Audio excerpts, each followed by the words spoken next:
আপনাদের সবাইকে মিস্টিক্যাল বেঙ্গলিতে স্বাগত। আজকে আমরা আলোচনার বিষয়ে রেখেছি মধ্য ভারতীয় আর্য ভাষা ও তার ধ্বনিতাত্ত্বিক বৈশিষ্ট্য। ভারতীয় আর্য ভাষার ইতিহাস বোঝার জন্য মধ্য ভারতীয় পর্যায়ের ধ্বনিগত পরিবর্তন বিশেষভাবে গুরুত্বপূর্ণ। এই সময়ে দন্ত থেকে মূর্ধন্য রূপান্তর, যুক্ত ব্যঞ্জনের সরলীকরণ, যুগ্ম ব্যঞ্জনের সৃষ্টি এবং অঘোষ ধ্বনির সঘোষ পরিণতি, এইসব পরিবর্তন কেবল উচ্চারণকে সহজ করেনি, বরং আধুনিক ভারতীয় ভাষাগুলির গঠনের ভিত্তিও স্থাপন করেছে। এই আলোচনায় আমরা উদাহরণের মাধ্যমে বুঝব কিভাবে মধ্য ভারতীয় আর্য ভাষার ধ্বনি বিবর্তন ভাষাতত্ত্বের ধারাবাহিকতায় এক অপরিহার্য অধ্যায় হয়ে উঠেছে। এখন আমাদের আলোচনার বিষয় হবে মধ্য ভারতীয় আর্য ভাষা এবং তার একটি সহজ পরিচয়। যদি আমরা ভাষার বিবর্তনকে একটি গাছের সঙ্গে তুলনা করি, তাহলে সেই গাছের মূল হল প্রাচীন ভারতীয় আর্য ভাষা, যেটি বৈদিক সংস্কৃত নামে পরিচিত। এই মূল থেকে যে ডালপালাগুলো বেরিয়েছিল তার একটি প্রধান ডাল হল মধ্য ভারতীয় আর্য ভাষা, আর এই ডালের একটি সুন্দর ফল হল আজকের আধুনিক ভারতীয় আর্য ভাষাগুলি, যেমন বাংলা, হিন্দি ইত্যাদি। তো চলুন এই ভাষাটিকে আরো সহজভাবে বুঝে নিই। স্থিতিকাল। আমরা জানি সবকিছুই সময়ের সঙ্গে বদলায়, ভাষা তার ব্যতিক্রম নয়। পণ্ডিতরা দেখেছেন খ্রিস্টপূর্ব 600 অব্দ থেকে শুরু করে প্রায় 900 খ্রিস্টাব্দ পর্যন্ত, 600 অব্দ থেকে শুরু করে 900 খ্রিস্টাব্দ পর্যন্ত ভারতীয় ভাষা তার পুরনো রূপ থেকে আজকের রূপে আসার জন্য ধীরে ধীরে বদলাতে থাকে। এই বদলানোটা প্রায় 1500 বছর ধরে, অর্থাৎ এই 1500 বছরের সময়কালকেই বলা হয় মধ্য ভারতীয় আর্য ভাষা বা প্রাকৃত ভাষার যুগ। এখন মনের মাঝে প্রশ্ন আসে যে প্রাকৃত মানে কি তাহলে? না, প্রাকৃত শব্দটা এসেছে প্রকৃতি থেকে। প্রকৃতি মানে হলো মূল বা আসল, অর্থাৎ প্রকৃতি সমান কি না প্রাচীন ভারতীয় আর্য ভাষা, যেটি হচ্ছে সংস্কৃত। আর প্রাকৃত মানে কি? প্রকৃতি থেকে যা এসেছে। তাহলে প্রাকৃত কি হচ্ছে? শব্দের উৎস, যেটি প্রাকৃত মূল বা আসল, অর্থাৎ সংস্কৃত, তা থেকে যেটি আসছে তার নাম হচ্ছে প্রাকৃত। বোঝা যাচ্ছে? অর্থাৎ যেহেতু এই ভাষাগুলো সরাসরি সংস্কৃত ভাষা থেকে এসেছে, তাই এদেরকে প্রাকৃত বলা হয়। অনেকটা যেন একই পরিবারের সদস্য। যেমন আপনার দাদার নাম যদি হয় প্রকৃতি, তাহলে আপনার নাম হতে পারে প্রাকৃত। বুঝতে পারছেন? তাই সহজ কথায় বলি, সংস্কৃত থেকে যে স্বাভাবিক পরিবর্তন ঘটেছে তারই ফল হলো প্রাকৃত ভাষা। যেমন সংস্কৃতে আমরা বলি কৃষ্ণ, প্রাকৃত ভাষায় তা সহজেই হয়ে যায় কণ্হ। বুঝা গেল? চলুন পরবর্তী আলোচনায় যাই। মধ্য ভারতীয় আর্য ভাষার যুগ বিভাগ, ভাষার বিবর্তনের 3টি ধাপ এখনকার আলোচনার বিষয়। আপনারা যদি ভাষার বিবর্তনকে একটি সিঁড়ির সাথে তুলনা করেন, তাহলে মধ্য ভারতীয় আর্য ভাষার এই দীর্ঘ যাত্রাপথে 3টি ধাপ রয়েছে বা সিঁড়ি রয়েছে।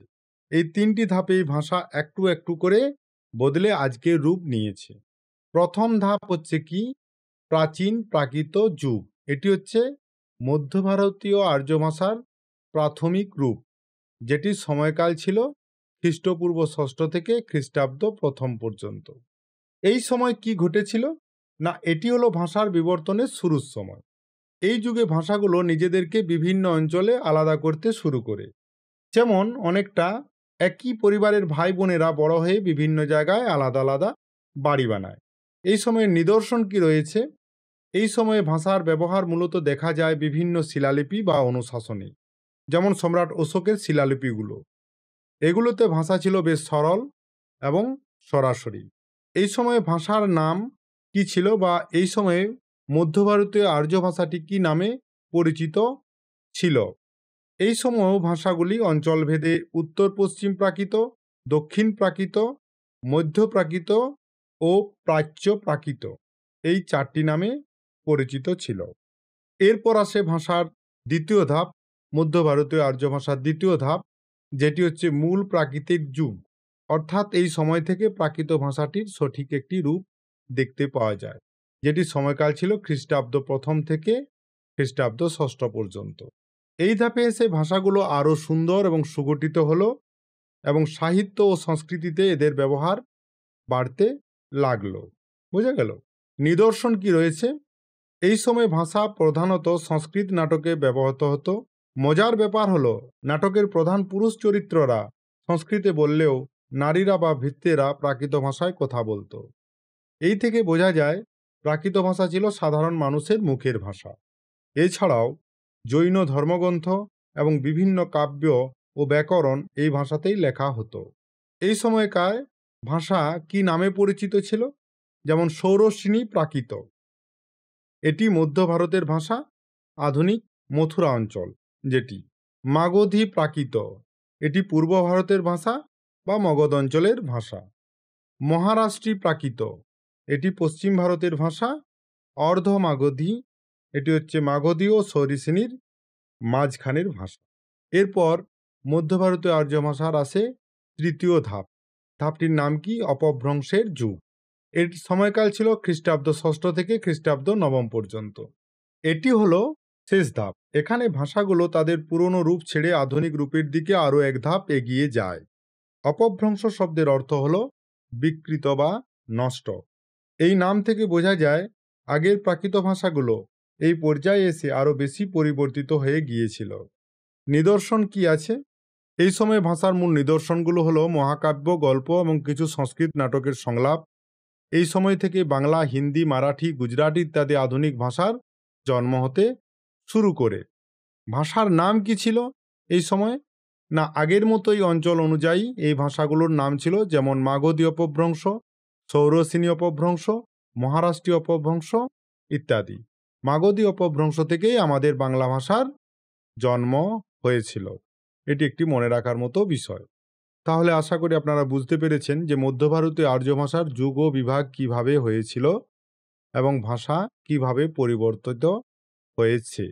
এরপর আমরা পরবর্তী আলোচনায় যাই। এখন আমাদের আলোচনার বিষয় হচ্ছে মধ্য ভারতীয় আর্য ভাষার সাধারণ বৈশিষ্ট্য এবং একটি সহজ ধারণা। যদি আমরা আমাদের দেশের বিভিন্ন অঞ্চলের মানুষের কথা বলার ধরন খেয়াল করি, দেখব যে এক এক রাজ্যে এক এক রকম ভাষা বা উপভাষা আছে। যেমন পশ্চিমবঙ্গেও এক জেলার ভাষা অন্য জেলা থেকে সামান্য আলাদা। মধ্য ভারতীয় আর্য ভাষার ক্ষেত্রেও ব্যাপারটা ঠিক একই রকম ছিল। পণ্ডিতরা দেখেছেন এই ভাষার কোনো একটা নির্দিষ্ট রূপ ছিল না, বরং এটি ছিল বিভিন্ন আঞ্চলিক উপভাষার সমষ্টি, অর্থাৎ জায়গা অনুযায়ী ভাষা বদলে যেত। আমরা বৈশিষ্ট্যটা জানলাম, এখন জানব আঞ্চলিক উপভাষার বিস্তার। এই ভাষাটির প্রধান বৈশিষ্ট্য হলো এটি বিভিন্ন অঞ্চলে ভিন্ন ভিন্ন নামে পরিচিত ছিল। আমরা দুটি ধাপে এই আঞ্চলিকতা দেখতে পাই। প্রথম ধাপ কি? অশোকের শিলালিপি। দ্বিতীয় ধাপ পরবর্তী সময়। প্রথম ধাপ নিয়ে এখন আলোচনা করব। সম্রাট অশোকের সময়ে যে শিলালিপিগুলো পাওয়া গেছে সেগুলোতে ভাষার ধরন অঞ্চল অনুযায়ী ভিন্ন ছিল। পণ্ডিতেরা এই ভাষাগুলোকে ভৌগোলিক নাম দিয়েছেন, যেমন উত্তর পশ্চিমা, যেটি উত্তর পশ্চিম ভারতের ভাষা ছিল। এরপর আসে প্রাচ্য প্রাকৃত, যেটি পূর্ব ভারতের ভাষা। এরপর আছে দক্ষিণ পশ্চিম, যেটি দক্ষিণ পশ্চিম ভারতের ভাষা ছিল। সবশেষে আছে মধ্যা প্রাকৃত, যেটি মধ্য ভারতের ভাষা ছিল। এইভাবে একটি ভাষারই একাধিক আঞ্চলিক রূপ ছিল। এরপরে আসি দ্বিতীয় ধাপের আলোচনাতে। সময়ের সাথে সাথে এই আঞ্চলিক রূপগুলো আরও নির্দিষ্ট রূপ পেল। যেমন মাগধী, এটি মগধ বা বর্তমান বিহার ও বাংলার পূর্ব দিকের ভাষা ছিল। ষোড়শিনী, যেটি মধ্য ভারতের মথুরা অঞ্চলের ভাষা। মহারাষ্ট্রী, মহারাষ্ট্রের ভাষা। পৈশাচী ও অর্ধমাগধী, যেটি ভারতবর্ষের অন্যান্য অঞ্চলের ভাষা। একইভাবে যখন এই ভাষাগুলো আরও বিবর্তিত হয়ে অপভ্রংশ স্তরে পৌঁছায়, তখনও এই আঞ্চলিকতা বজায় ছিল। তাই মাগধী প্রাকৃত থেকে জন্ম নিয়েছিল মাগধী অপভ্রংশ এবং ষোড়শিনী প্রাকৃত থেকে এসেছিল ষোড়শিনী অপভ্রংশ। বোঝা গেছে? তাহলে এই আলোচনা থেকে কি উঠে আসে? না, মধ্য ভারতীয় আর্য ভাষা কোনো একটি একক ভাষা ছিল না, বরং এটি ছিল একটি ভাষার পরিবারের মতো। এই পরিবারের সদস্যরা বিভিন্ন অঞ্চলে ছড়িয়ে পড়েছিল এবং সেই অঞ্চলের মানুষেরা তাদের প্রয়োজন অনুযায়ী ভাষাটিকে সামান্য পরিবর্তন করে নিয়েছিল। এই কারণে পণ্ডিতেরা এর নির্দিষ্ট কোনো একটি বৈশিষ্ট্য না বলে এর আঞ্চলিকতাকেই প্রধান বৈশিষ্ট্য হিসেবে উল্লেখ করেছেন। আরও একটি সহজভাবে উদাহরণ দিয়ে বললে বিষয়টা আপনাদের কাছে ক্লিয়ার হয়ে যায়। আপনি একটি নদীর গতিপথকে ভাবুন। যেমন একটি নদী যখন প্রবাহিত হয় তখন তার বিভিন্ন শাখা তৈরি হয়। প্রতিটি শাখা আলাদা পথ ধরে গেলেও তাদের মূল উৎস একই। মধ্য ভারতীয় আর্য ভাষার ক্ষেত্রেও একই ঘটনা ঘটেছে। আশা করি বুঝতে পেরেছেন আপনারা এই জিনিসটা। চলুন এবারে নেক্সট আলোচনায় যাই। আমরা এতক্ষণ জানলাম মধ্য ভারতীয় আর্য ভাষা সম্পর্কে। এখন জানব মধ্য ভারতীয় আর্য ভাষার ধ্বনিতাত্ত্বিক পরিবর্তনগুলোকে নিয়ে। প্রথম পরিবর্তন কি? স্বরধ্বনির সংখ্যা হ্রাস, অর্থাৎ স্বরধ্বনির সংখ্যা কমে গিয়েছিল। যদি আমরা প্রাচীন ভারতীয় আর্য ভাষা এবং মধ্য ভারতীয় আর্য ভাষার তুলনা করি তাহলে দেখব যে সংস্কৃত ভাষার অনেক বেশি স্বরধ্বনি ছিল আর প্রাকৃতে সেই সংখ্যা কমে এসেছে। অনেকটা যেন একটি বিশাল ফুলের বাগানে অনেক ধরনের ফুল ছিল, কিন্তু পরে কিছু ফুল কমে গিয়ে অল্প কিছু প্রধান ফুল রয়ে গেল। সংস্কৃত ভাষার মোট 11টি স্বরধ্বনি ছিল, যেগুলি হচ্ছে অ, আ, রস্বই, দীর্ঘই, রস্যৌ, দীর্ঘৌ, রি, এ, ওই, ও আর ঔ। অন্যদিকে মধ্য ভারতীয় আর্য ভাষায় এই স্বরধ্বনি কমে গিয়ে মূলত অ, আ, রস্বই, দীর্ঘই, রস্যৌ, দীর্ঘৌ, এ আর ও, এই 8টি স্বরধ্বনিতে টিকে থাকলো। এখানে সবচেয়ে বড় পরিবর্তন হলো রি, ওই আর ও, এই 3টি স্বরধ্বনির বিলুপ্তি। এই পরিবর্তনগুলো কিভাবে ঘটলো তা কয়েকটি উদাহরণের মাধ্যমে এবার বোঝা যাক। যেমন রি স্বরধ্বনিটি কিভাবে পরিবর্তন হচ্ছে। সংস্কৃতে ব্যবহৃত রি ধ্বনিটি মধ্য ভারতীয় আর্য ভাষায় অ, রস্বই এবং রস্যৌ তে পরিবর্তিত হলো। কি হলো না, রি স্বরধ্বনিটি অ, রস্বই এবং রস্যৌ ধ্বনিতে পরিবর্তন হলো। যেমন একটি সংস্কৃত শব্দ রয়েছে ঘৃত, এটি মধ্য ভারতীয় আর্য ভাষায় কি পরিবর্তন হয়ে যায়? উচ্চারিত হলো ঘিয় শব্দে। বোঝা গেল? এখানে রি রস্যৌতে রূপান্তরিত হলো। এরপরে আরেকটি শব্দ যেমন সংস্কৃত শব্দ রয়েছে কৃষ্ণ, যা প্রাকৃত ভাষায় রূপ পেল কনহ। বোঝা গেল? সেই রকম ওই স্বরধ্বনি পরিবর্তন এবারে জানব। সংস্কৃতে ব্যবহৃত ওই স্বরধ্বনিটি মধ্য ভারতীয় আর্য ভাষায় এতে রূপান্তরিত হলো। যেমন সংস্কৃত শব্দ মৈত্র, এটি প্রাকৃতে এসে হয়ে গেল মেত্য। এরপর ওই স্বরধ্বনিটি এটি পরিবর্তিত হলো ওতে। যেমন মৌলি, এটি পরিবর্তিত হলো মৌলিভাবে। এই উদাহরণ থেকে স্পষ্ট বোঝা যায় মধ্য ভারতীয় আর্য ভাষা তার উচ্চারণের সুবিধার জন্য কিছু জটিল স্বরধ্বনিকে সহজ ও পরিচিতি স্বরধ্বনিতে বদলে নিয়েছে।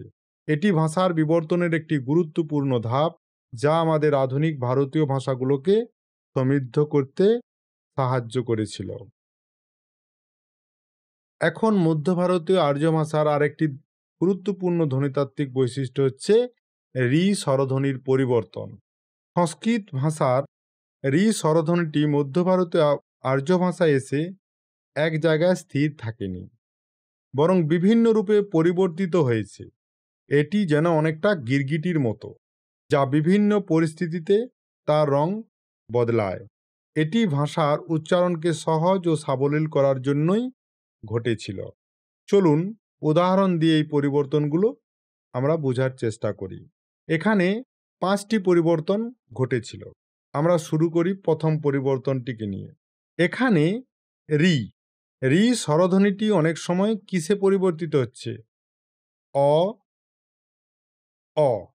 তে পরিবর্তিত হয়েছে। যেমন একটি উদাহরণ তৃণ, এটি একটি সংস্কৃত উদাহরণ।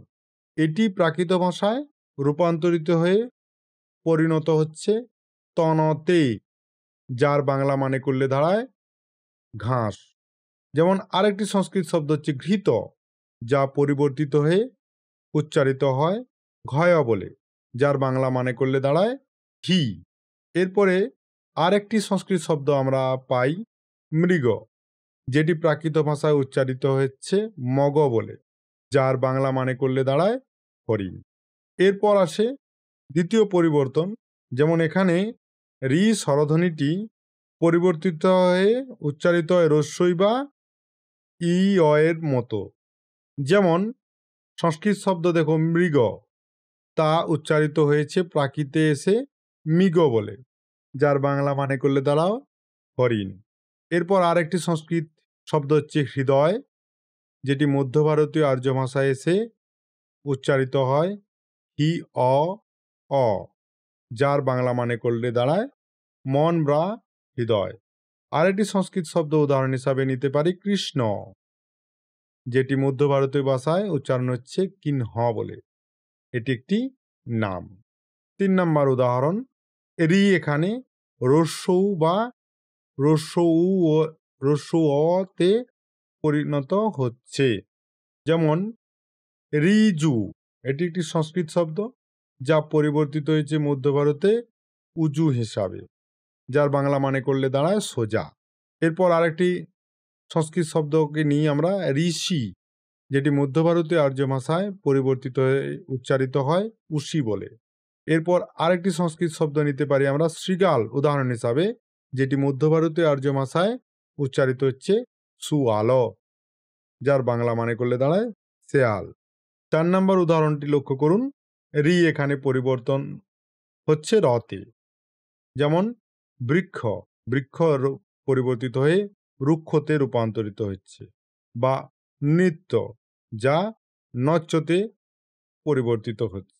এরপর ৫ নম্বর উদাহরণটি লক্ষ্য করুন, রি এখানে রয় রশ্মির মতো উচ্চারণ হচ্ছে, যেমন ঋষি উচ্চারিত হচ্ছে ঋষির মতো। এটি প্রাচীন ভারতীয় আর্য ভাষাও দেখতে পাওয়া গেছে এই বৈশিষ্ট্যটি, যে রি রস্যইয়ের মতো উচ্চারিত হয়। এরপরে আরেকটি শব্দ সংস্কৃত শব্দ দেখুন বৃত্তি, যেটি রীতি ভাবে মধ্য ভারতীয় আর্য ভাষায় উচ্চারিত হচ্ছে, যার মানে হচ্ছে রীতিনীতি বা নিয়ম। তাহলে এই উদাহরণগুলি থেকে বোঝা যায় যে রি ধ্বনিটি বিভিন্ন অঞ্চলের মানুষের উচ্চারণের সুবিধার জন্য একাধিক রূপ ধারণ করেছিল। এটি প্রমাণ করে যে ভাষা একটি জীবন্ত সত্তার মতো, যা সব সময় বদলাতে থাকে। আশা করি বোঝা গেছে। চলুন এরপর আমরা পরবর্তী আলোচনাতে যাই।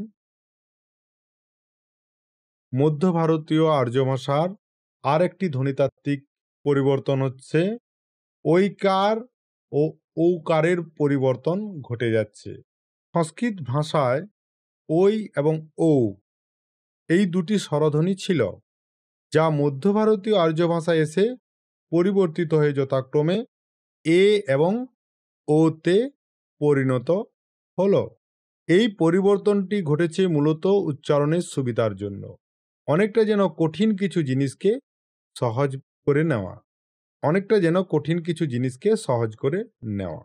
সংস্কৃতে ওই স্বরধ্বনিটি মধ্য ভারতীয় আর্য ভাষায় এসে এতে পরিণত হয়ে গেছে বা রূপান্তরিত হয়ে গেছে।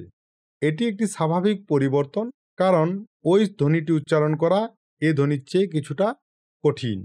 কিছু উদাহরণ দিলে বিষয়টা আরও পরিষ্কার হবে। যেমন সংস্কৃত শব্দ বৈদ্য, যা মধ্য ভারতীয় এসে রূপান্তরিত হয়েছে বেজ্যতে, যার বাংলা মানে করলে দাঁড়ায় চিকিৎসক।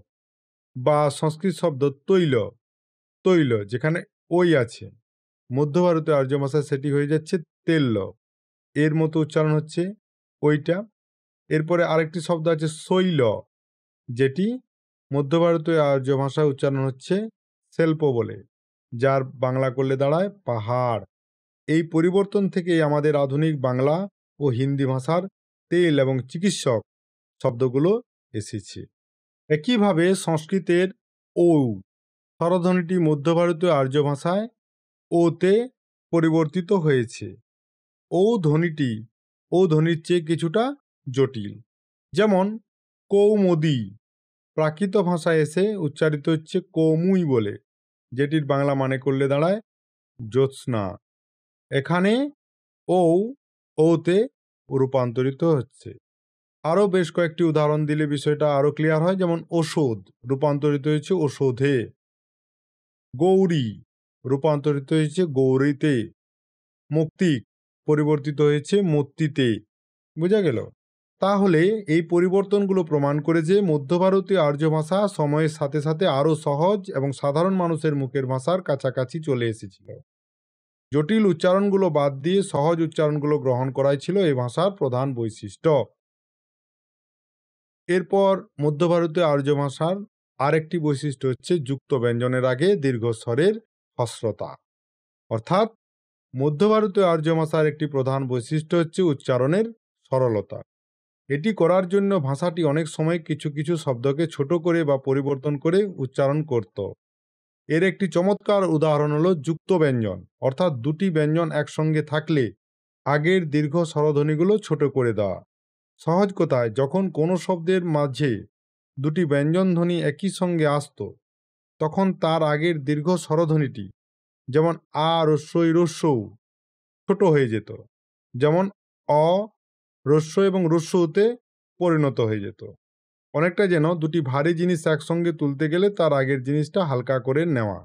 কি ঘটতো না, দুটি ব্যঞ্জন একসঙ্গে থাকলে তার আগে যে দীর্ঘ স্বরধ্বনি, যেমন আর দীর্ঘই দীর্ঘউ, এই দীর্ঘ স্বরধ্বনিটি ছোট স্বরে পরিণত হতো, ছোট স্বরধ্বনিতে পরিণত হতো। আ হয়ে যেত অতে, দীর্ঘই হয়ে যেত রস্যয়ে, আর দীর্ঘ হয়ে যেত রস্যতে। প্রথমে উদাহরণ আমরা দেখি, আ অতে পরিবর্তন হচ্ছে। এখানে একটি উদাহরণ নেওয়া হয়েছে কার্য, তা থেকে পরিবর্তিত হচ্ছে কজ্জতে, যার বাংলা মানে করলে দাঁড়ায় কাজ। এখানে অন্তুস্ত জয়রেব, এটি একটি যুক্ত ব্যঞ্জন, তাই তার আগে দীর্ঘ আ ধ্বনিটি ছোট হয়ে অতে পরিণত হয়েছে। অর্থাৎ কি, কা যদি ভাঙি আমরা, তাহলে কি হয়, ক যুক্ত আ, ঠিক আছে। আর ক ধ্বনিটি যদি আমরা ভাঙি, তখন ক যুক্ত অ, তাহলে দীর্ঘ আ স্বরধ্বনিটি পরিবর্তিত হয়েছে অতে। বোঝা গেল প্রথম শর্তটি কি? সেই রকম ভাবে কাব্য হয়েছে কব্যতে, কান্ত হয়েছে কন্ততে। এরপর আসি দীর্ঘই থেকে রস্যই রূপান্তরিত। যেমন কীর্তি, এর থেকে কি হচ্ছে কীর্তি, যার বাংলা মানে করলে দাঁড়ায় সুনাম। এখানে এই তয়ের প্রকৃষ্ট উদাহরণ, তাই তার আগের দীর্ঘই ধ্বনিটি ছোট হয়ে রস্যইতে পরিণত হয়েছে। যেমন এখানে কি ধ্বনিটিকে যদি আমরা ভাঙি, তাহলে কি হবে, ক যুক্ত দীর্ঘই। আর এখান থেকে কি পরিবর্তন হয়েছে, কীর্তিতে। আর কি ধ্বনিটি যদি আমরা ভাঙি, তাহলে কি হবে, ক যুক্ত হস্যই। সেই একইভাবে তীক্ষ্ণ হয়েছে তীক্ষ্ণতে, যেটি বাংলায় হচ্ছে ধারালো। এরপর আসে দীর্ঘ থেকে রস্যতে পরিণত হওয়া। যেমন প্রথম উদাহরণটি লক্ষ্য করুন, মুহূর্ত, এ পরিবর্তন হচ্ছে মুমূর্ততে এসে মধ্য ভারতীয় আর্য ভাষা, যার বাংলা মানে করলে দাঁড়ায় সময়। এখানে তয়েরেপ, এটি একটি যুক্ত ব্যঞ্জন, তাই তার আগে ময় দীর্ঘটি পরিবর্তিত হচ্ছে ছোট হয়ে রস্যউতে। যেমন এখানে দেখো, ময় দীর্ঘ, ম আর দীর্ঘউ, ঠিক আছে। এটি যখন ময় রস্যুতে পরিণত হচ্ছে, ম হয়ে যাচ্ছে ময় রস্যু, দীর্ঘ হয়ে যাচ্ছে রস্যুতে। সে একইভাবে, তাই মূল্য হচ্ছে মূল্য, যেটি বাংলার মানে হচ্ছে দাম। এই উদাহরণগুলো থেকে বোঝা যায় মধ্য ভারতীয় আর্য ভাষা উচ্চারণের গতি ও সহজতাকে প্রাধান্য দিত। তাই দুটি ব্যঞ্জনের কঠিন উচ্চারণের আগে দীর্ঘস্বরকে ছোট করে উচ্চারণ করা হতো, যা মুখের ভাষার জন্য আরও স্বাচ্ছন্দ্যপূর্ণ ছিল। চলুন এবারে দেখি যে মধ্য ভারতীয় আর্য ভাষায় আর কিভাবে ধ্বনির পরিবর্তন ঘটছে। খুবই একটি গুরুত্বপূর্ণ বিষয় মধ্য ভারতীয় আর্য ভাষার ধ্বনি পরিবর্তনের, যে হ্রস্বস্বর থেকে দীর্ঘস্বরে পরিবর্তিত হওয়া। আগের আলোচনায় আমরা দেখেছি যে মধ্য ভারতীয় আর্য ভাষায় যুক্ত ব্যঞ্জনের আগে দীর্ঘস্বর ছোট হয়ে যায়, কিন্তু এখানে দেখা যাচ্ছে ঠিক তার উল্টোটা, অর্থাৎ যুক্ত ব্যঞ্জনের আগে থেকে ছোট স্বরধ্বনি দীর্ঘ হয়ে যাচ্ছে। এই বিপরীত পরিবর্তনটি ঘটেছিল উচ্চারণের সুবিধার জন্য। যখন কোনো যুক্ত ব্যঞ্জন উচ্চারণ করা কঠিন হতো, তখন তার আগের স্বরধ্বনিকে দীর্ঘ করে সেই উচ্চারণে কিছুটা জোর দেওয়া হতো, অনেকটা যেন কঠিন একটা ধাপ পার হওয়ার আগে একটু দম নিয়ে নেওয়া। চলুন বিষয়টা উদাহরণ দিয়ে বুঝে নিই। যেমন অ হ্রস্বস্বর, তার থেকে দীর্ঘস্বর আতে পরিণত হয়েছে।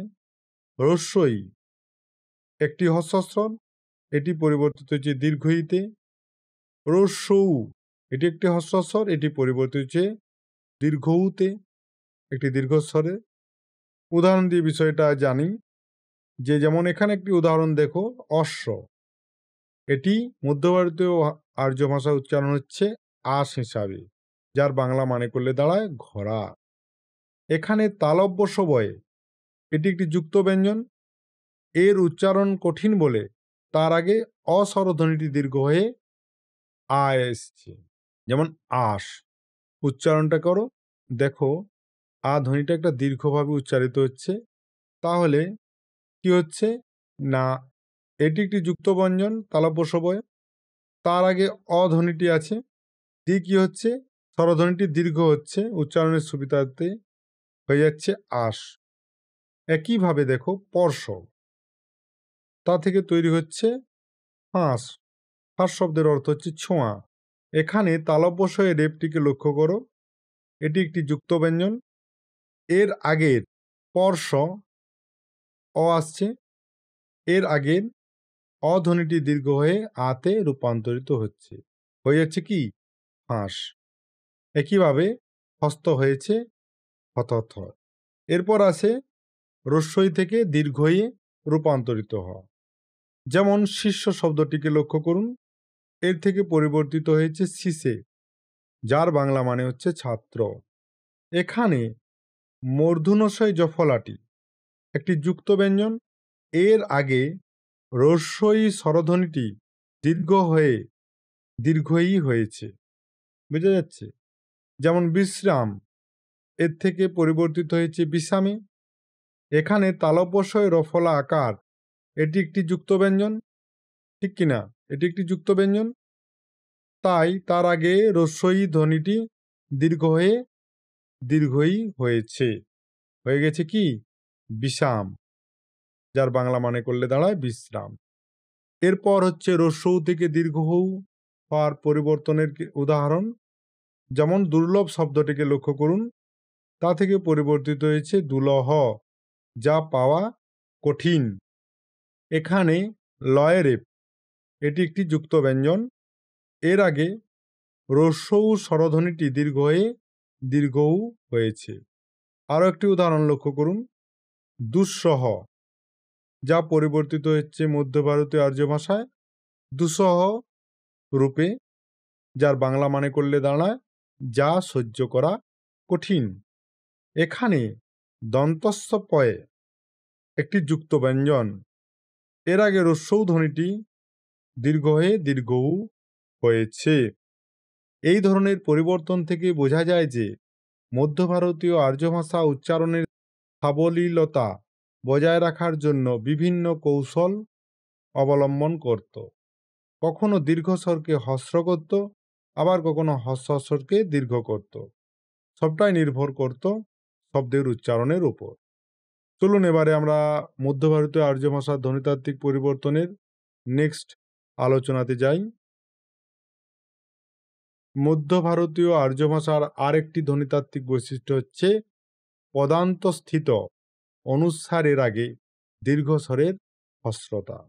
মধ্য ভারতীয় আর্য ভাষার একটি বিশেষ পরিবর্তন হল শব্দের শেষে থাকা অনুস্বারের আগে দীর্ঘ স্বরধ্বনি অর্থাৎ আ দীর্ঘই দীর্ঘউ ছোট বা হ্রস্ব হয়ে যাওয়া। এই পরিবর্তনটি ঘটেছে মূলত উচ্চারণের ছন্দ ও গতির জন্য, অনেকটা যেন কোনো শব্দকে দ্রুত উচ্চারণ করার জন্য তার আগের টানটাকে কমিয়ে দেওয়া। সহজভাবে বলতে গেলে যখন কোনো শব্দের শেষে অনুস্বার থাকে তখন তার ঠিক আগে দীর্ঘস্বরটি ছোট হয়ে যায়। উদাহরণ দিলে বিষয়টা বোঝা যাবে। যেমন কান্তাং থেকে উচ্চারণ হয় কন্তং।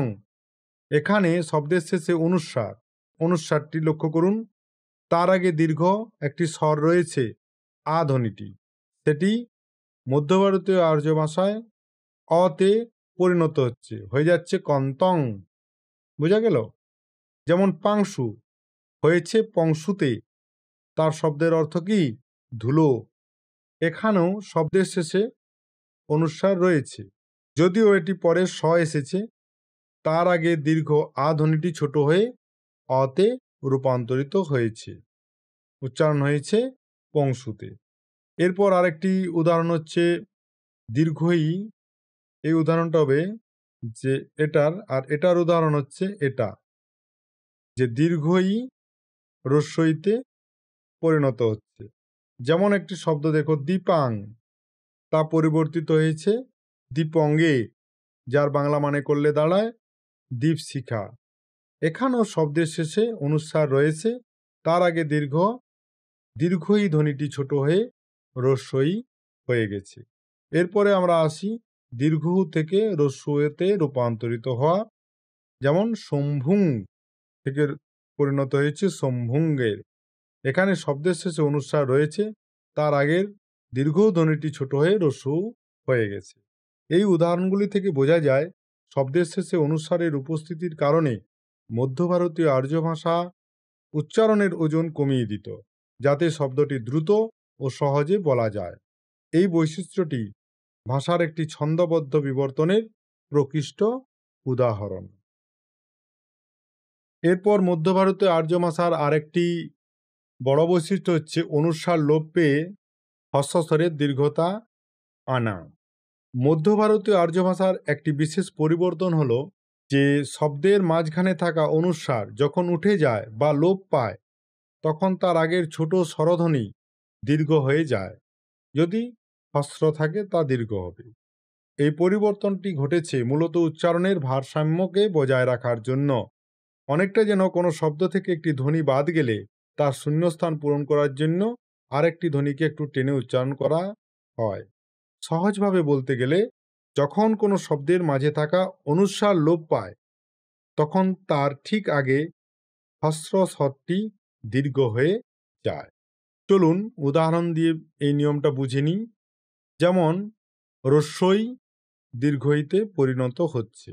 বিংশত শব্দের মাঝে বিং অংশে একটি অনুস্বার রয়েছে, যখন এটি লোপ পায় তখন তার আগের হ্রস্ব রস্বই ধ্বনিটি দীর্ঘ হয়ে দীর্ঘই হয়ে যায়। দ্বিকি হয়ে যায়, বিংশত হয়ে যায় বিশা, যার বাংলা মানে হচ্ছে 20। এরপরে আছে ত্রিংশত, এর শব্দের মাঝেও রিং অংশে একটি অনুস্বার রয়েছে, এটি লোপ পেলে তার আগের হ্রস্ব রস্বই ধ্বনিটি দীর্ঘ হয়ে দীর্ঘই হয়ে যায়। তৃষা শব্দের অর্থ হচ্ছে 30, তাহলে ত্রিংশত হয়ে যাচ্ছে তৃষা। এই ধরনের পরিবর্তন থেকে বোঝা যায় যে মধ্য ভারতীয় আর্য ভাষা শুধুমাত্র ধ্বনিকে বাদ দিয়েই সহজ হতো না, বরং সেই শূন্যস্থান পূরণের জন্য শব্দে অন্যভাবে পরিবর্তন এনে উচ্চারণের ভারসাম্য বজায় রাখত। এটি ভাষার বিবর্তনের একটি সূক্ষ্ম কিন্তু গুরুত্বপূর্ণ দিক। অয় এবং অবধ্বনির সরলীকরণ একটি মধ্য ভারতীয় আর্য ভাষার বিখ্যাত ধ্বনিতাত্ত্বিক বৈশিষ্ট্য। সংস্কৃত ভাষায় কিছু শব্দের মধ্যে অয় এবং অব এই দুটি ধ্বনিগুচ্ছ প্রায়ই দেখা যায়। মধ্য ভারতীয় আর্য ভাষায় এই ধ্বনিগুচ্ছগুলো উচ্চারণের সুবিধার জন্য পরিবর্তিত হয়ে যথাক্রমে এ এবং ও স্বরধ্বনিতে রূপান্তরিত হয়েছে। এই পরিবর্তনটি অনেকটা যেন দুটি আলাদা সুরকে মিলিয়ে একটি সহজ সুরে পরিণত করা। যখন কোনো শব্দের মধ্যে অয় ধ্বনিগুচ্ছ আসে তখন তা উচ্চারণে সহজ করে তোলার জন্য এ স্বরধ্বনিতে পরিণত হয়। যেমন কথয়তু, তা পরিবর্তিত হচ্ছে কথেতুতে, যার বাংলা মানে করলে দাঁড়ায় বলুন। এখানে কথয় অংশটি কথে হয়ে গেছে। বুঝা গেল প্রথম উদাহরণটা?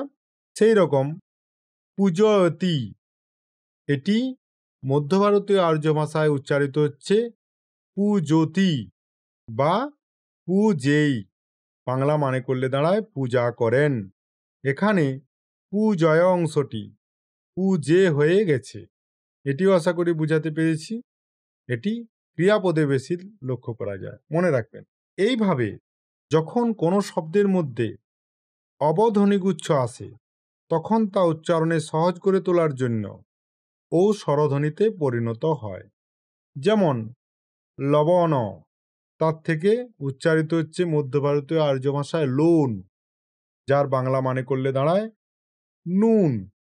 এখানে লব অংশটি লো হয়ে গেছে। এরপরে আসছে ভবতী, যা মধ্য ভারতীয় আর্য ভাষায় উচ্চারিত হচ্ছে ভোদি হিসাবে। এখানে ভব অংশটি ভো হয়ে গেছে। এই ধরনের পরিবর্তন থেকে বোঝা যায় যে মধ্য ভারতীয় আর্য ভাষা লিখিত ভাষার জটিলতা ত্যাগ করে সাধারণ মানুষের মুখের ভাষার দিকে ঝুঁকেছিল। এটি ভাষার বিবর্তনের একটি গুরুত্বপূর্ণ ধাপ, যা আজকের আধুনিক ভারতীয় ভাষাগুলোতে লক্ষ্য করা যায়। এবার চলুন দেখে নিই মধ্য ভারতীয় আর্য ভাষার পরবর্তী ধ্বনিতাত্ত্বিক বৈশিষ্ট্য কি। মধ্য ভারতীয় আর্য ভাষার ধ্বনিতাত্ত্বিক বৈশিষ্ট্যের একটি গুরুত্বপূর্ণ বিষয় হচ্ছে অনুস্বারের অবস্থান। এর নিয়মটা কি? আগের আলোচনায় আমরা দেখেছি যে শব্দের মাঝে থাকা অনুস্বার লোপ পেলে তার আগের স্বর দীর্ঘ হয়, কিন্তু এখানে একটি ভিন্ন নিয়ম দেখা যাচ্ছে। যদি শব্দের শেষে কোনো যুক্ত ব্যঞ্জন না থাকে তবে অনুস্বারটি টিকে থাকে এবং লোপ পায় না। কি, আরেকবার রিপিট করছি, যে যদি শব্দের শেষে কোনো যুক্ত ব্যঞ্জন না থাকে তবে অনুস্বারটি টিকে থাকে এবং লোপ পায় না। এটি অনেকটা একটি ভারসাম্য রক্ষার মতো। যদি শব্দের শেষে কোনো কঠিন বা জটিল উচ্চারণ না থাকে তাহলে অনুস্বারটি তার স্বাভাবিক অবস্থান বজায় রাখে। চলুন উদাহরণ দিয়ে এই নিয়মটি বুঝে নিই। যেমন একটি শব্দ আমরা ডিসপ্লেতে দেখছি নরম। এই মধ্য ভারতীয় আর্য ভাষায় উচ্চারিত হয়েছে নরং হিসাবে। এই শব্দটির শেষে ম আছে, যা একটি একক ব্যঞ্জন, যুক্ত ব্যঞ্জন নয়। ঠিক তাই উচ্চারণের সুবিধার জন্য ম পরিবর্তিত হয়ে অনুস্বারে পরিণত হয়েছে, কিন্তু অনুস্বারটি লোপ পায়নি, এটি টিকে আছে। বোঝা গেল? এই উদাহরণ থেকে বোঝা যায় যে মধ্য ভারতীয় আর্য ভাষার ধ্বনি পরিবর্তনগুলো উচ্চারণ সুবিধার উপর নির্ভরশীল ছিল। যদি কোনো শব্দের গঠন সহজ হয় তাহলে তা অপরিবর্তিত থাকতে পারে, কিন্তু যদি তা জটিল হয় তাহলে তা সহজ করার জন্য পরিবর্তিত হয়। আশা করি বোঝা গেছে এই বিষয়টা। এরপর আমরা নেক্সট আলোচনাতে যাই। বিসর্গের বিবর্তন, এটি একটি মধ্য ভারতীয় আর্য ভাষার ধ্বনিতাত্ত্বিক বৈশিষ্ট্য। এর নিয়মটা কি? সংস্কৃত ভাষার অনেক শব্দের শেষে বিসর্গ ব্যবহার হতো, যা মধ্য ভারতীয় আর্য ভাষায় এসে উচ্চারণের সুবিধার জন্য পরিবর্তিত হয়ে গেছে। কোনটা? না, শব্দের শেষে বিসর্গ ধ্বনিটা। এই পরিবর্তনটি তিনটি প্রধান রূপে ঘটেছে: এতে রূপান্তরিত হওয়া, ওতে রূপান্তরিত হওয়া, অথবা সম্পূর্ণ লোপ পাওয়া। সহজ কথায় বিসর্গ যেন তার অস্তিত্ব হারাতে বসেছিল এবং উচ্চারণের সুবিধার জন্য নতুন রূপ নিয়েছিল। যেমন প্রথম উচ্চারণ বিসর্গ এ। কিছু ক্ষেত্রে বিসর্গ এ স্বরধ্বনিটি পরিণত হয়েছে। এটি সাধারণত এক বচন বা বিশেষ কিছু শব্দের ক্ষেত্রে দেখা যায়। যেমন জন, তা থেকে জনে হয়েছে, এর অর্থ হচ্ছে মানুষ। এখানে বিসর্গটি এ হয়ে গেছে। যেমন বিসর্গ ও, লক্ষ্য করো, অন্য কিছু ক্ষেত্রে বিসর্গটি ও স্বরধ্বনিতে পরিণত হয়েছে, যেমন জন থেকে পরিবর্তিত হয়েছে জন। এটির শব্দের অর্থ হচ্ছে মানুষ। এই রূপান্তরটি বিভিন্ন উপভাষায় দেখা গেছে। এরপরে বিসর্গ লোপ পেয়েছে, যেমন জন হয়েছে জনতে, এটিও মানুষ। সবচেয়ে বেশি যে পরিবর্তনটি ঘটেছে তা হলো বিসর্গের সম্পূর্ণ লোপ, অর্থাৎ এটি কোনো রূপ না নিয়েই শব্দ থেকে বাদ পড়ে গেছে। যেমন জন থেকে জন, বাংলা শব্দ হচ্ছে মানুষ, এখানে বিসর্গটি পুরোপুরি হারিয়ে গেছে। মুনি থেকে হয়ে গেছে মুনি, যার বাংলা মানে হচ্ছে সন্ন্যাসী, এখানেও বিসর্গটি লোপ পেয়েছে। এই পরিবর্তনগুলো থেকে বোঝা যায় যে মধ্য ভারতীয় আর্য ভাষা লিখিত ভাষার চেয়ে মুখের ভাষার উচ্চারণের উপর বেশি গুরুত্ব দিত।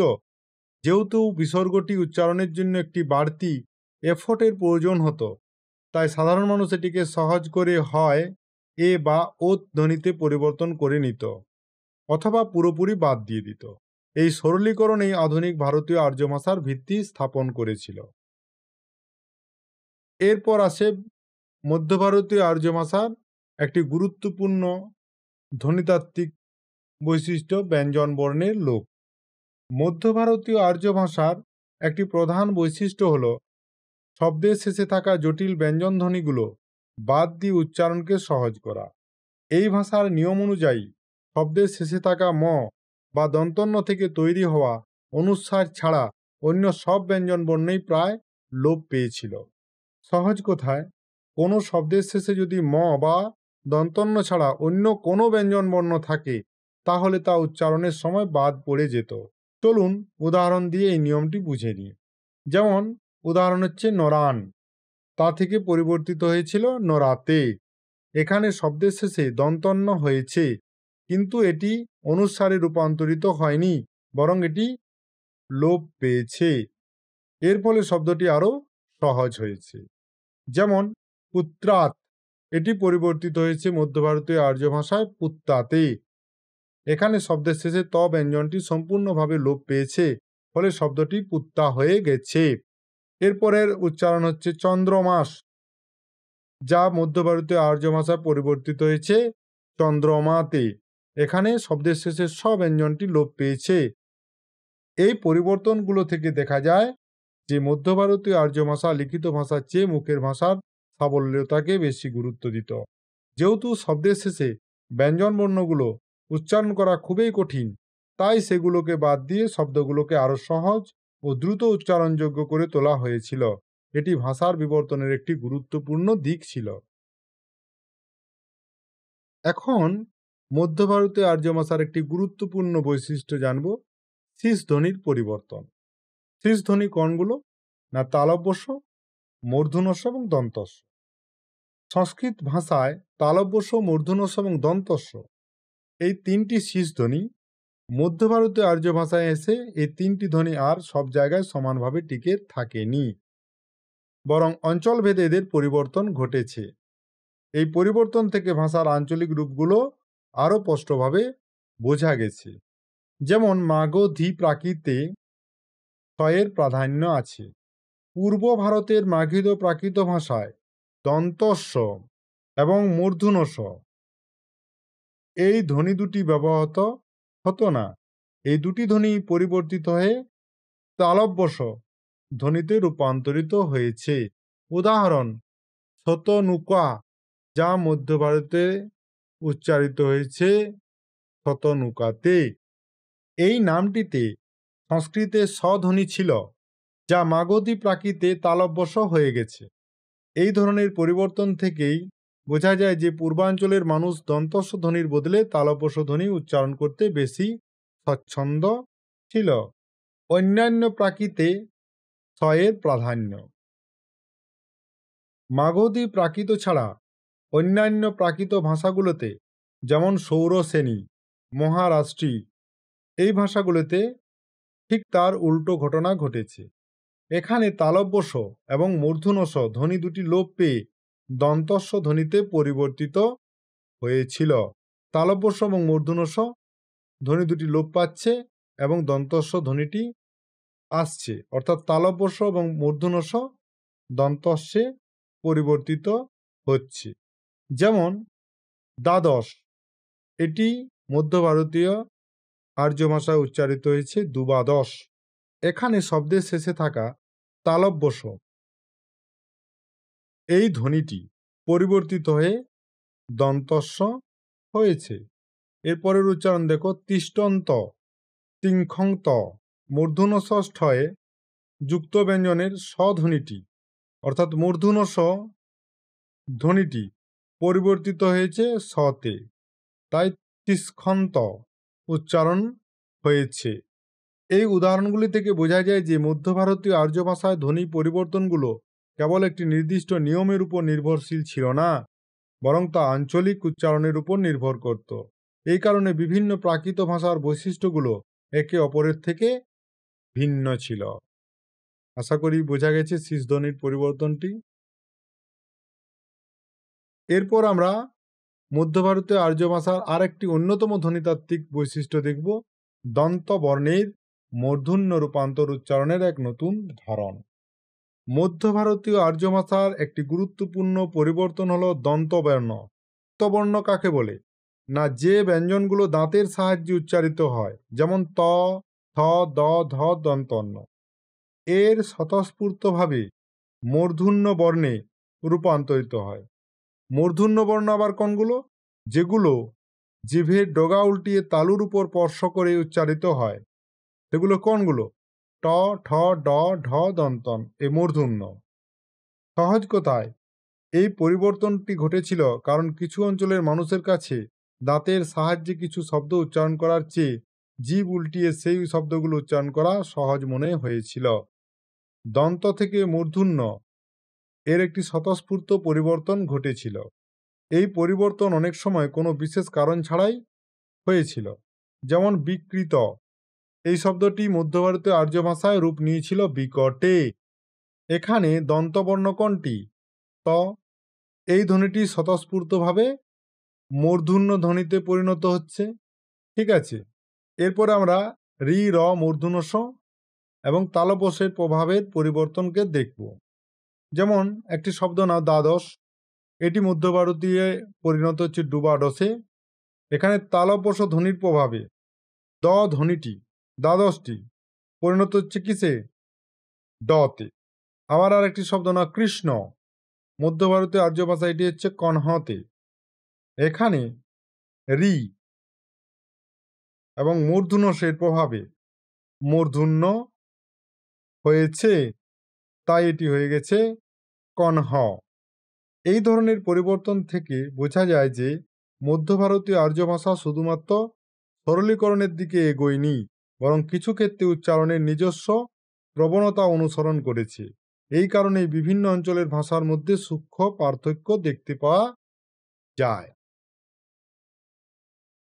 এরপরে আমরা মধ্য ভারতীয় আর্য ভাষার আরেকটি গুরুত্বপূর্ণ ধ্বনিতাত্ত্বিক বৈশিষ্ট্যকে জানব, শব্দের শুরুতে যুক্ত ব্যঞ্জনের পরিবর্তন।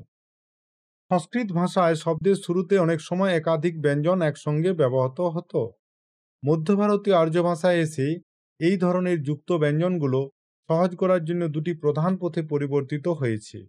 হয় তারা একটি একক ব্যঞ্জনে পরিণত হয়েছে, অথবা তারা আলাদা আলাদা ধ্বনিতে ভাগ হয়ে গেছে। এই পরিবর্তনটি ঘটেছে মূলত উচ্চারণের স্বাচ্ছন্দ্য এবং গতির জন্য। সহজ কথায় একটি জটিল উচ্চারণকে সহজ করার জন্য হয় তাকে ভেঙে দেওয়া হয়েছে, অথবা একটি সহজ ব্যঞ্জনে রূপান্তরিত করা হয়েছে। প্রথমে আমরা দেখি একক ব্যঞ্জনে রূপান্তর। কিছু ক্ষেত্রে শব্দের শুরুতে থাকা যুক্ত ব্যঞ্জনটি তার মূল রূপ হারিয়ে একটি সরল একক ব্যঞ্জনে পরিণত হয়েছে। যেমন এখানে উদাহরণ একটি দেখো, ব্রাহ্মণ, তা থেকে কি হয়েছে? বম্বন। এখানে প্রা যুক্ত ব্যঞ্জনটি সহজ হয়ে ব ধ্বনিতে রূপান্তরিত হয়েছে। এই পরিবর্তনটি দেখায় যে জটিল উচ্চারণগুলো বাদ দিয়ে সহজ উচ্চারণকে গ্রহণ করা সেই সময় হতো। এরপরে দেখি আমরা একটি বিশ্লিষ্ট বা পৃথকীকরণ। অন্য কিছু জায়গায় শব্দের শুরুতে থাকা যুক্ত ব্যঞ্জনটি ভেঙে দুটি আলাদা ব্যঞ্জন ধ্বনিতে বিভক্ত হয়ে যায়। যেমন ধরো উদাহরণ ত্রিনি, তা থেকে মধ্য ভারতীয় আর্য ভাষায় রূপান্তরিত হয়েছে তিন্নি। এখানে শব্দের শুরুতে থাকা ত্রি ভেঙে তি এবং দন্তন্য ধ্বনিতে বিশ্লিষ্ট হয়েছে। এটি উচ্চারণের সহজতার একটি উপায়। এই উদাহরণ থেকে বোঝা যায় যে মধ্য ভারতীয় আর্য ভাষা শুধুমাত্র ধ্বনিবাদ দিয়ে সহজ হতো না, বরং জটিল ধ্বনিগুলোকে সহজ করার জন্য বিভিন্ন কৌশলকে অবলম্বন করত। এই পরিবর্তনগুলোই আজকের আধুনিক ভারতীয় ভাষাগুলোর উচ্চারণের ভিত্তি স্থাপন করেছে। আশা করি বোঝা গেছে। ঠিক আছে। এরপরেও আরেকটি মধ্য ভারতীয় আর্য ভাষার ধ্বনিতাত্ত্বিক বৈশিষ্ট্য হচ্ছে যুক্ত ব্যঞ্জন থেকে যুগ্ম ব্যঞ্জনে পরিবর্তন হওয়া। মধ্য ভারতীয় আর্য ভাষায় একটি গুরুত্বপূর্ণ পরিবর্তন হল শব্দের মাঝে বা শেষে থাকা যুক্ত ব্যঞ্জন। যুক্ত ব্যঞ্জন কি না, দুটি ভিন্ন ব্যঞ্জন একসঙ্গে থাকা। এর কি হচ্ছে, যুক্ত ব্যঞ্জনের পরিবর্তিত হচ্ছে দিয়ে যুগ্ম ব্যঞ্জনে হচ্ছে। যুগ্ম ব্যঞ্জনটা কি না, দুটি একই ব্যঞ্জন একসঙ্গে থাকা। যুক্ত ব্যঞ্জন কি না, দুটি ভিন্ন ব্যঞ্জন একসঙ্গে থাকা। আর যুগ্ম ব্যঞ্জন কি হচ্ছে না, দুটি একই ব্যঞ্জন একসঙ্গে থাকছে। এটি ঘটেছে মূলত উচ্চারণের সহজতা ও স্থিতিশীলতা আনার জন্য। সহজ কথায়, একটি যুক্ত ব্যঞ্জনকে উচ্চারণ করা কঠিন হলে তার পরিবর্তে দুটি একই ব্যঞ্জন ব্যবহার করে উচ্চারণটিকে আরও সহজ ও সাবলীল করা হতো। অনেকটা যেন দুটি ভিন্ন যন্ত্রের বদলে একই ধরনের দুটি যন্ত্র ব্যবহার করা। চলুন উদাহরণ দিয়ে নিয়মটা বুঝে নিই। শব্দের মাঝে পরিবর্তন কি হচ্ছে, একটি শব্দ কল্যাণম, তা মধ্য ভারতীয় আর্য ভাষায় উচ্চারণ হচ্ছে কল্যাণং। এখানে শব্দের মধ্যে লয়ে জফলা, যুক্ত ব্যঞ্জনটি পরিবর্তিত হয়ে লয়ে লয়ে যুগ্ম ব্যঞ্জনে পরিণত হয়েছে। এর ফলে উচ্চারণটি আরও সহজ হয়েছে। কল্যাণমের জায়গায় কল্যাণং উচ্চারণ করা অনেক সহজ। সেই রকম সত্য, তা পরিবর্তিত হয়েছে সচ্চতে। এখানে তয়ে জফলা যুক্ত ব্যঞ্জনটি পরিবর্তিত হয়ে চয়ে চয়ে যুগ্ম ব্যঞ্জনে পরিণত হয়েছে এবং শব্দটির সরলীকরণ ঘটিয়েছে। এরপর আছে ভক্ত। শব্দের শেষে পরিবর্তন ঘটছে কিভাবে না, ভক্ত, তা থেকে মধ্য ভারতীয় ভাষায় উচ্চারিত হচ্ছে ভত্ত। এখানে শব্দের শেষে কয় তয়ে যুক্ত ব্যঞ্জনটি পরিবর্তিত হয়ে তয়ে তয়ে যুগ্ম ব্যঞ্জনে পরিণত হয়েছে। এটি কি যুক্ত ব্যঞ্জন, এটি যুক্ত ব্যঞ্জন, তা পরিবর্তিত হয়ে কি হচ্ছে, যুগ্ম ব্যঞ্জন পরিবর্তন ঘটাচ্ছে। মানে তয়ে তয়ে এটি একটি যুগ্ম ব্যঞ্জন হচ্ছে। অনুরূপভাবে শক্তি শব্দটিকে লক্ষ্য করো। এখানে কয়তয়ী রস্যইটি, এটি একটি যুক্ত ব্যঞ্জন, তা পরিবর্তিত হয়ে তয়ে তয়ে রস্যি হচ্ছে। এটি আরেকটি যুগ্ম ব্যঞ্জন। এই পরিবর্তনগুলো থেকে বোঝা যায় যে মধ্য ভারতীয় আর্য ভাষা লিখিত ভাষার চেয়ে মুখের ভাষা আর উচ্চারণের উপর বেশি গুরুত্ব দিত। যুক্ত ব্যঞ্জনগুলোকে যুগ্ম ব্যঞ্জনে পরিণত করে উচ্চারণকে আরও সহজ করে তোলা হয়েছিল। এটি ভাষার একটি প্রাকৃতিক বিবর্তন, যা আমাদের আধুনিক ভাষাগুলোতেও লক্ষ্য করা যায়। এরপর আরেকটি ইন্টারেস্টিং ধ্বনি পরিবর্তন লক্ষ্য করা যায়, সেটি হচ্ছে শব্দের মাঝের একক ব্যঞ্জনের পরিবর্তন এবং উচ্চারণের সহজীকরণ। মধ্য ভারতীয় আর্য ভাষার শব্দের মাঝে থাকা একক ব্যঞ্জন বর্ণগুলো, অর্থাৎ যেগুলোর সঙ্গে অন্য কোনো ব্যঞ্জন যুক্ত ছিল না, সেইগুলো উচ্চারণের সুবিধার জন্য পরিবর্তিত হতো। এই পরিবর্তনটি দুভাবে ঘটত। একটি অল্পপ্রাণ ব্যঞ্জন হলে লোপ পেত, একটি হচ্ছে মহাপ্রাণ ব্যঞ্জন হলে হকারে রূপান্তরিত হতো। এখন আমরা আলোচনা করব অল্পপ্রাণ ব্যঞ্জন। যখন শব্দের মাঝে কোনো অল্পপ্রাণ ব্যঞ্জন, কোনগুলি, যেখানে প্রাণবায়ু খরচ কম পড়তো, সেগুলোকে অল্পপ্রাণ ব্যঞ্জন বর্ণ বলে। যে ব্যঞ্জনগুলো উচ্চারণ করতে গিয়ে প্রাণবায়ুর কম খরচ পড়তো, যেমন ক, চ, ট, ত, প, এগুলো হচ্ছে অল্পপ্রাণ ব্যঞ্জন বর্ণ বা ধ্বনির উদাহরণ। এগুলো অনেক সময় উচ্চারণের সুবিধার জন্য সম্পূর্ণ লোপ পেয়ে যেত। যেমন শোক, এটি মধ্য ভারতীয় উচ্চারণ হতো সৌ, এখানে কটি লোপ পেয়ে গেছে। তেমনি নগর, এটি উচ্চারিত হতো মধ্য ভারতীয় আর্য ভাষায় নর, এখানে গ লোপ পেয়ে গেছে। এই লোপ পাওয়ার ফলে শব্দটি আরো সহজ ও দ্রুত উচ্চারণযোগ্য হয়ে উঠেছে। এরপর হচ্ছে মহাপ্রাণ ব্যঞ্জন। কাকে বলে? না, যে ব্যঞ্জন বর্ণগুলো উচ্চারণ করতে গিয়ে প্রাণ বায়ুর বেশি খরচ হতো। যেমন খ, ছ, ঠ, থ, ফ, ঘ, ঝ, ঢ, ধ, ভ, এগুলো উচ্চারণ করতে প্রাণ বায়ুর বেশি খরচ পড়তো, তাই এগুলোকে মহাপ্রাণ ব্যঞ্জন ধ্বনি বা বর্ণ বলা হয়ে থাকে। এই অংশে কি ঘটত? এই মহাপ্রাণ ব্যঞ্জন ধ্বনিগুলো লোপ না পেয়ে একটি সহজ ধ্বনিতে অর্থাৎ হকারে পরিণত হয়ে যেত। যেমন সেফালিকা, এটি মধ্য ভারতীয় আর্য ভাষায় উচ্চারিত হতো সেহালিয়া, এখানে শব্দের মাঝে থাকা ফ ব্যঞ্জনটি হ হয়ে গেছে। আবার দেখো লোভ, এটি মধ্য ভারতীয় আর্য ভাষায় উচ্চারিত হয়েছে লোহ, এখানেও শব্দের মাঝে থাকা ভ ব্যঞ্জনটি হ হয়ে গেছে। এই উদাহরণগুলো থেকে বোঝা যায় মধ্য ভারতীয় আর্য ভাষা শুধুমাত্র ধ্বনিবাদ দিয়ে সহজ হতো না, বরং জটিল ধ্বনিগুলোকে সহজ করে উচ্চারণকে আরও সাবলীল করত। এই পরিবর্তনগুলোই আধুনিক ভারতীয় ভাষাগুলোর উচ্চারণের ভিত্তি স্থাপন করেছে। এখন মধ্য ভারতীয় আর্য ভাষার আরেকটি ধ্বনিতাত্ত্বিক বৈশিষ্ট্যকে নিয়ে জানব, সেটি হচ্ছে অঘোষ থেকে সঘোষে পরিবর্তিত হওয়া। মধ্য ভারতীয় আর্য ভাষায় একটি গুরুত্বপূর্ণ পরিবর্তন হল অঘোষ ধ্বনি। অঘোষ ধ্বনি কাকে বলে? না, যে ব্যঞ্জনগুলো উচ্চারণ করার সময় ফুসফুস থেকে বাতাস বাধাহীনভাবে বেরিয়ে যায়, যেমন ক, চ, ট, ত, প, এই অঘোষ ধ্বনিগুলি পরিবর্তিত হয়ে সঘোষ ধ্বনিতে, অর্থাৎ যে ব্যঞ্জনগুলো উচ্চারণ করার সময় স্বরতন্ত্রীতে কম্পন হয়, যেমন গ, বর্গজ, ঢ, দ এবং ব, তাতে রূপান্তরিত হয়, অর্থাৎ অঘোষ ধ্বনি সঘোষ ধ্বনিতে রূপান্তরিত হয়। সহজ কথায় এই পরিবর্তনটি ঘটেছে কারণ অনেক সময় একটি অঘোষ ধ্বনি উচ্চারণ করার চেয়ে সঘোষ রূপটি উচ্চারণ করা অনেক সহজ। এটি অনেকটা একই ধরনের জিনিস ব্যবহার করে উচ্চারণকে সাবলীল করার মতো। চলুন উদাহরণ দিয়ে এই নিয়মটা বুঝে নিই। যেমন দীপা, এটি উচ্চারিত হয়েছে মধ্য ভারতীয় আর্য ভাষায় দিব বলে, এখানে শব্দের মাঝে থাকা প ধ্বনিটি ব ধ্বনিতে রূপান্তরিত হয়েছে। এরপরে আসে সকট, যা মধ্য ভারতীয় আর্য ভাষায় উচ্চারিত হয়েছে সগড, এখানে শব্দের মাঝে থাকা ক ধ্বনিটি ট ধ্বনি দুটিতে পরিবর্তিত হয়ে যথাক্রমে গ এবং ড ধ্বনিতে রূপান্তরিত হয়েছে।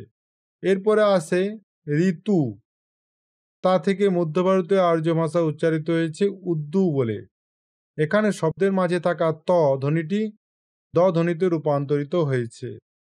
কলাপ, এটি কলাপ হয়েছে, এখানে শব্দের শেষে থাকা প ধ্বনিটি ব ধ্বনিতে রূপান্তরিত হয়েছে। এই উদাহরণগুলো থেকে বোঝা যায় যে মধ্য ভারতীয় আর্য ভাষা শুধুমাত্র ধ্বনিবাদ দিয়ে সহজ হতো না, বরং একই ধরনের ধ্বনির ব্যবহার করে উচ্চারণকে আরও সাবলীল করত। এই পরিবর্তনগুলোই আধুনিক ভারতীয় আর্য ভাষার উচ্চারণের ভিত্তি স্থাপন করেছে। আশা করি মধ্য ভারতীয় আর্য ভাষার ধ্বনিতাত্ত্বিক বৈশিষ্ট্যগুলো সম্পর্কে আপনারা বুঝতে পেরেছেন। যদি অসুবিধা থাকে বোঝার, তাহলে অবশ্যই কমেন্ট বক্সে গিয়ে কমেন্ট করবেন, আমি উত্তর দেওয়ার চেষ্টা করব। তাহলে বন্ধুরা, আজ আমরা মধ্য ভারতীয় আর্য ভাষার ফ্যাসিনেটিং জার্নিটা দেখলাম, বুঝলাম কিভাবে বৈদিক সংস্কৃত থেকে আজকের বাংলা, হিন্দি বা মারাঠির মতো ভাষাগুলোর জন্ম হলো।